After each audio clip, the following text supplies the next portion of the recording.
آئیے انیس الواعظین سے ایک حکایت جو کہ بہت ہی فکر انگیز ہے اور بہت ہی ایمان افروز ہے، وہ آپ کے سامنے میں بیان کرنا ہوں۔ انیس الواعظین میں نقل کیا گیا ہے کہ اللہ کے پیارے نبی حضرت سیدنا موسیٰ کلیم اللہ علیہ نبینا علیہ السلام یہ ایک جنگل بیابان میں سے اللہ کا ذکر کرتے ہوئے گزر رہے تھے، تو اسی دوران جناب موسیٰ علیہ السلام کے دل میں یہ خیال آیا کہ شاید اس جنگل بیابان میں میرے علاوہ اور کوئی اللہ کا ذکر کرنے والا نہ ہوگا۔ جب یہ خیال آپ کے دل میں آیا، رب کریم نے جنگل کے وحوش و طیور، جانوروں، پرندوں، درندوں، سب کو اپنے ذکر کو، اس کی آواز کو بلند کرنے کا حکم دیا، اور تمام اللہ تعالیٰ کی اس مخلوق نے اس جنگل میں اللہ کا ذکر کرنا شروع کیا تو پورا جنگل ذکر الہی سے گونج گیا۔ جناب موسیٰ علیہ السلام نے جب یہ منظر دیکھا تو آپ سجدے میں چلے گئے، اللہ تعالیٰ کی تسبیح بیان کی اور اپنے اس خیال پر اللہ تبارک و تعالیٰ کی بارگاہ میں رجوع کیا۔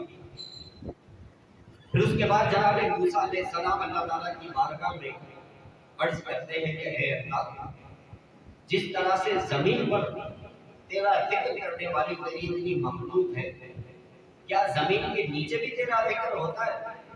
کیا زمین کے نیچے بھی کوئی ایسا ہے جو تیری یاد میں مصروف ہے؟ رب کریم نے وحی فرمائی، یا موسیٰ اضرب بعصاک الارض، اپنے عصا کو زمین پر مارو۔ جناب موسیٰ علیہ السلام نے جب اپنے عصا کو زمین پر مارا تو زمین شاق ہو گئی اور پانی جوش مارتا ہوا اوپر آ گیا۔ پھر رب کریم ارشاد فرماتا ہے، یا موسیٰ اضرب بعصاک الماء، اے موسیٰ اپنے اس عصا کو پانی پہ مارو۔ جناب موسیٰ علیہ السلام نے اپنے عصا کو پانی پر مارا تو پانی میں سے ایک سیاہ رنگ کا بڑا پتھر نمودار ہو گیا۔ پھر ارشاد ہوتا ہے، یا موسیٰ اضرب بعصاک ھذا الحجر، اے موسیٰ اس پتھر پہ بھی اپنے عصا کو مارو۔ جناب موسیٰ علیہ السلام نے جب اس پتھر پر اپنے عصا کو مارا تو وہ پتھر شق ہوا اور اس میں سے ایک سبز رنگ کا جانور اللہ کا ذکر کرتے ہوئے برآمد ہو گیا۔ وہ سبز رنگ کا جانور اس پتھر سے نکلا، اللہ کے ذکر میں مصروف۔ حضرت موسیٰ علیہ السلام کو دیکھا تو اس جانور نے حضرت موسیٰ علیہ السلام کی بارگاہ میں سلام عرض کیا۔ جناب موسیٰ علیہ السلام نے ارشاد فرمایا کہ تو مجھے اپنے متعلق بتا۔ تو وہ جانور کہنے لگا کہ اے موسیٰ علیہ السلام، 300 سال ہو گئے مجھے پیدا ہوا، 300 سال میری عمر، اور اس پتھر کے اندر میں رہتا ہوں زمین کی گہرائیوں میں۔ جناب موسیٰ علیہ السلام نے ارشاد فرمایا، یہ بتا کہ تیرا کام کیا ہے؟ اب اس جانور نے جو جواب دیا ہے، سبحان اللہ، ایسا ایمان افروز جواب دیا۔ جواب نے پوچھا کہ اے جانور، یہ بتا کہ تیرا کام کیا ہے، تجھے پیدا کیوں کیا گیا ہے؟ تو وہ جانور کہتا ہے کہ اے موسیٰ، اللہ کے ذکر سے بہتر بھی کوئی کام ہو سکتا ہے؟ کہتا ہے اے موسیٰ، اللہ کے ذکر سے بھی بہتر کوئی کام ہو سکتا ہے؟ حضرت موسیٰ علیہ السلام ارشاد فرماتے ہیں، اچھا یہ بتا تجھے خوراک کیسے ملتی ہے، غذا کہاں سے ملتی ہے؟ تو وہ جانور کہتا ہے کہ اے موسیٰ، میرا رب تو رب العالمین ہے، تمام جہانوں کا پالنے والا ہے۔ زمین کے نیچے گہرائیوں میں مجھے اس نے اس پتھر کے اندر پیدا کیا ہے، صبح اور شام مجھے 2 مرتبہ رزق دیا جاتا ہے جسے کھا کے میں زندہ رہتا ہوں۔ اور پھر کہتا ہے کہ اے موسیٰ، چند دن سے میرے اوپر اللہ تبارک و تعالیٰ کا ایسا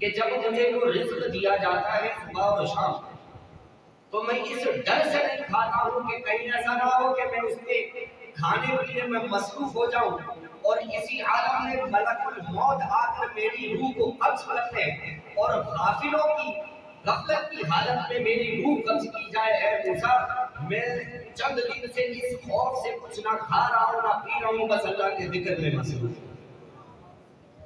اتنا کہہ کر وہ جانور واپس پتھر میں چلا گیا، پتھر پانی کے نیچے گیا اور زمین برابر ہوئے۔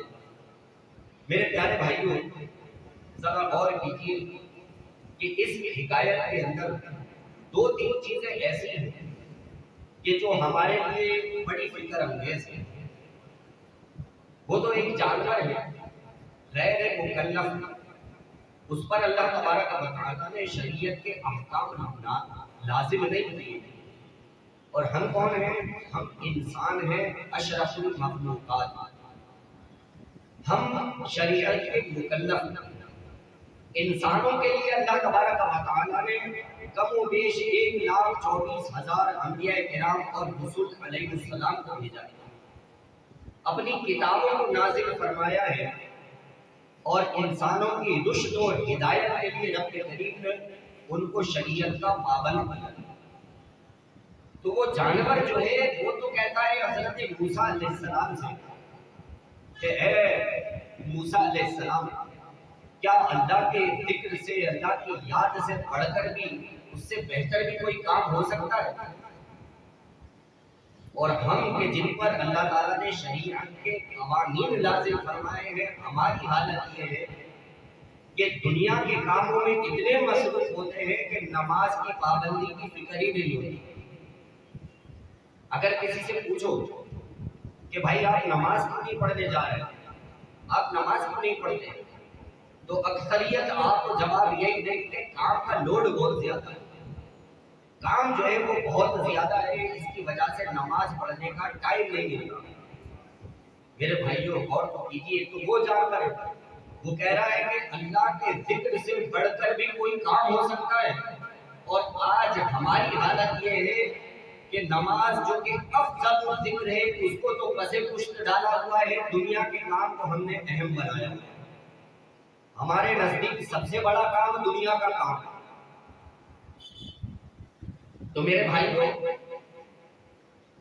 نماز سے یہ مت کہو کہ مجھے کام کرنا ہے، نماز سے یہ مت کہو کہ مجھے کام کرنا ہے، بلکہ کام سے یہ کہو کہ مجھے نماز پڑھنی ہے، کام سے یہ کہو کہ مجھے نماز پڑھنی ہے۔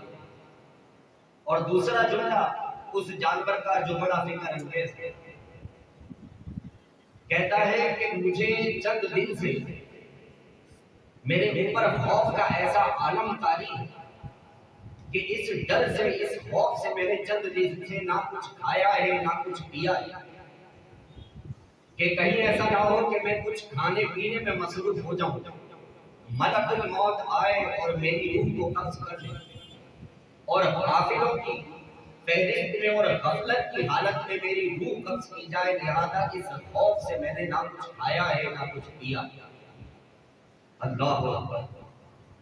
تو جو بے نمازی ہے، نماز نہیں پڑھتا، کیا اس کو خوف نہیں ہے کہ اس نے نماز جان بوجھ کر ضائع کر دی ہے؟ اگر ملک الموت آیا اور آ کر کے اس نے اس کی روح قبض کر لی تو بے نمازی کی حالت میں مرے گا۔ فجر کی نماز میں سونے والا اور فجر کی نماز کو ضائع کرنے والا، کیا اس کو یہ ڈر نہیں ہے کہ میں اسی طرح فجر کی نماز کے وقت جو ہے وہ سوتا رہا، نماز فجر نہ پڑھی اور اسی حالت میں میری روح قبض کر لی گئی، تو بے نمازی کی حالت میں اللہ کی بارگاہ میں پیش کیا جاؤں گا۔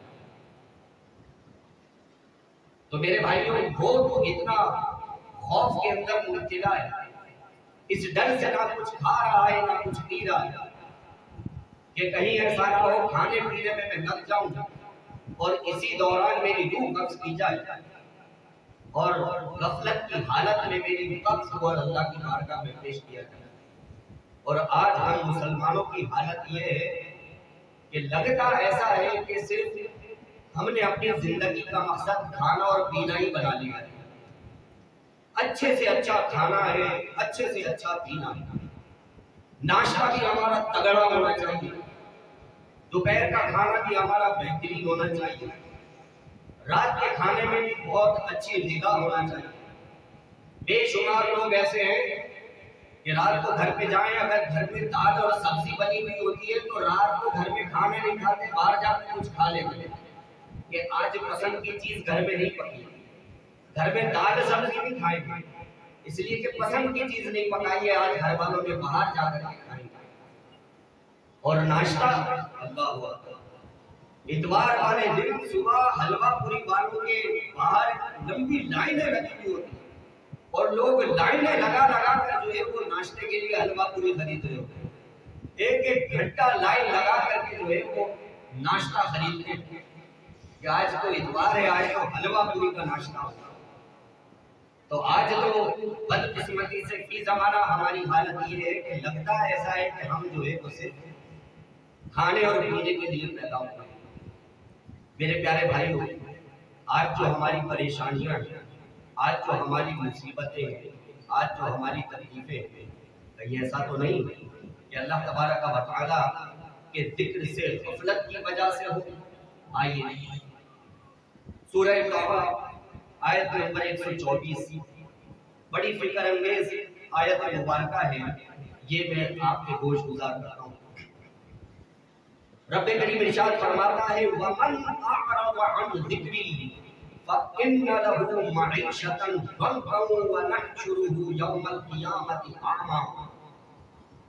اللہ اکبر، رب کریم ارشاد فرماتا ہے کہ جو ہماری یاد سے منہ موڑے، جو ہماری یاد سے غفلت کرے، فَإِنَّ لَهُ مَعِيشَةً ضَنكًا، ہم اس کی روزی کو تنگ کر دیں گے، اس کی روزی میں سے برکت اٹھا لیں گے۔ وَنَحْشُرُهُ يَوْمَ الْقِيَامَةِ أَعْمَىٰ، اور قیامت والے دن جب ہم اس کو اٹھائیں گے میدان محشر میں تو اندھا کر کے اٹھائیں گے۔ میرے بھائیوں، ڈر جاؤ، لرز جاؤ، اللہ کے خوف سے کانپ جاؤ کہ نمازیں جان بوجھ کر ترک کر دینا، بے نمازیوں والی زندگی گزارنا، یہ اللہ تبارک و تعالیٰ کو کتنا ناپسند ہے۔ رب کریم ارشاد فرما رہا ہے وَمَنْ أَعْرَضَ عَنْ ذِكْرِي، جو ہماری یاد سے منہ موڑے، فجر کے وقت سوتا رہے، ظہر کے وقت کام میں مصروف رہے، عصر کے وقت کھیل کود میں پڑا رہے، عشاء کے وقت جا کر اپنی مصروفیات کے اندر جو ہے وہ مشغول ہو جائے، نہ فجر پڑھے، نہ ظہر پڑھے، نہ عصر پڑھے، نہ مغرب پڑھے، نہ عشاء پڑھے۔ وَمَنْ أَعْرَضَ عَنْ ذِكْرِي، جو ہماری یاد سے منہ موڑے گا، فَإِنَّ لَهُ مَعِيشَةً ضَنكًا، ہم اس کی معیشت کو تنگ کر دیں گے، اس کی روزی میں سے برکت ختم کر دیں گے۔ وَنَحْشُرُهُ يَوْمَ الْقِيَامَةِ أَعْمَىٰ، اور میدان محشر میں اس کا حال یہ ہوگا کہ میدان محشر میں ہم اس کو اندھا کر کے اٹھائیں گے۔ میرے بھائیوں، آج دنیا میں ہمیں کوئی اندھا نظر آتا ہے تو کتنا ترس آتا ہے، کسی اندھے کو دیکھو تو کتنا ترس آتا ہے، یہ بیچارہ اندھا ہے، کیسی ٹھوکریں کھا رہا ہے، کیسے ڈنڈی لے کے ٹٹول ٹٹول کے چل رہا ہے۔ میرے بھائیوں، دنیا میں ہم کسی کو اندھا دیکھیں تو ترس کھاتے ہیں، کیا اپنے اوپر ترس نہیں آتا کہ اگر بے نمازی رہے تو قیامت والے دن اندھے اٹھائے جائیں گے، کہاں کہاں ٹھوکریں کھاتے پھریں گے؟ ارے میں تجھے کہتا ہوں کہ قیامت والے دن اگر اندھے اٹھائے گئے تو اپنے آقا کا دیدار کیسے کریں گے؟ قیامت والے دن اندھے اٹھائے گئے تو اپنے آقا کا دیدار کیسے کریں گے؟ تو سمجھ جاؤ، یہ مت سوچو کہ رمضان آئے گا تو نماز پڑھیں گے، رمضان آنے والا ہے تو نماز پڑھیں گے۔ یاد رکھنا، ابھی رمضان آنے میں بھی 8 اور 9 دن باقی ہے، ابھی رمضان آنے میں بھی 8-9 دن باقی ہے۔ کہیں ایسا نہ ہو کہ ان 8-9 دنوں میں ہی ہماری کہانی لپیٹ دی جائے، ہم یہ سوچ رہے ہوں کہ رمضان آئے گا تو نماز پڑھیں گے اور رمضان آنے سے پہلے کہ ایسا نہ ہو کہ ہمارا آخری وقت آ جائے۔